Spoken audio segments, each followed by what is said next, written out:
Good morning, y'all. So, today we're going to be talking about self awareness. And this topic stems from having a conversation with friends. And we were talking about if we were to die today, would we be ready? Do we believe our souls would go into heaven? And I was very honest and very transparent that as close as my relationship is with God, there are some things in my heart that I know that are not acceptable in God's sight, and that I would really like to work on those and to get rid of anything that is not of Him. So we're gonna get into self awareness this morning. So the first thing that we need to understand about self-awareness is nobody can change anything that you're aware of yourself but you. So the first verse we're going to go to is 1 Corinthians 13 and 11. And it says, "When I was a child, I spoke as a child. I understood as a child. I thought as a child. But when I became a man, I put away childish things." So it doesn't say that God put those things away. It doesn't say that God steps in and He changes your whole mind. It says, "I put away childish things." And it is not saying that God is going to do everything for you. Sometimes you have to be aware of you. Sometimes you have to take a second and look in the mirror and say, hey, like, I handled this situation a certain type of way, and I know that that's not the way that God would have had me handle that situation. That's simply self-awareness.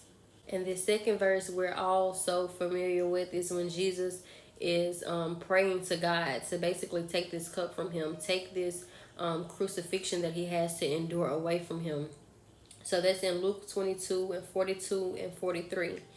And it says, "Father, if thou be willing, remove this cup from me. Nevertheless, not my will, but your will be done." And there appeared an angel unto him from heaven, strengthening him. So Jesus understood that God had a plan. He understood that even in the midst of him wanting to be, wanting that cup or wanting that task to be removed from him, that he had to go through with God's plan.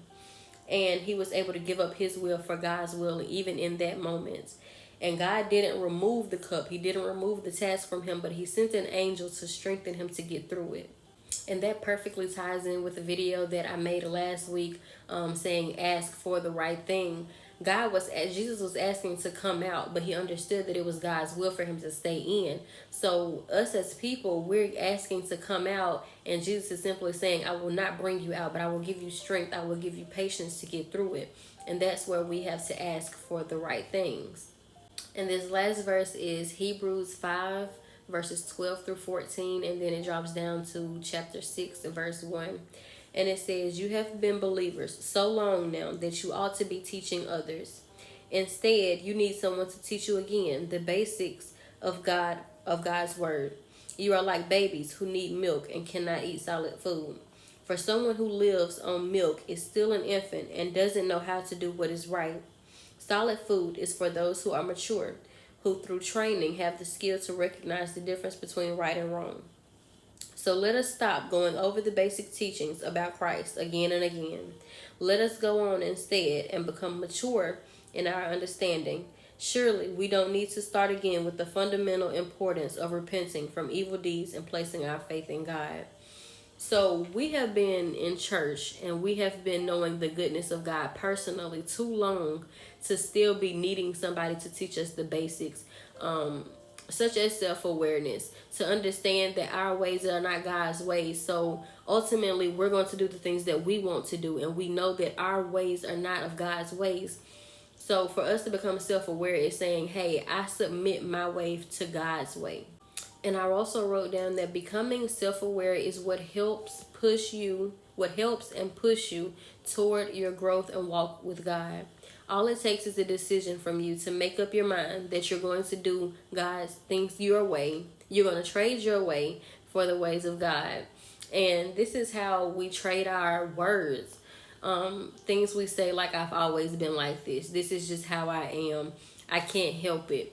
Your words have power. I say that again. Your words have power. If all you want to be is the way that you are, you'll never get to where God is trying to take you. You'll never trade your ways in for His, because you're accepting the way that you are. My God, I don't know who needs to hear that, but you need to stop accepting the way that you act and understand that you can take on the role of Christ. You can take on the words of Christ. You can take on the personality of Christ.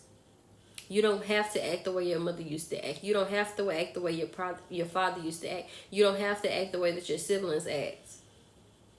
Christ is a whole new creature. He will make you a whole new creature.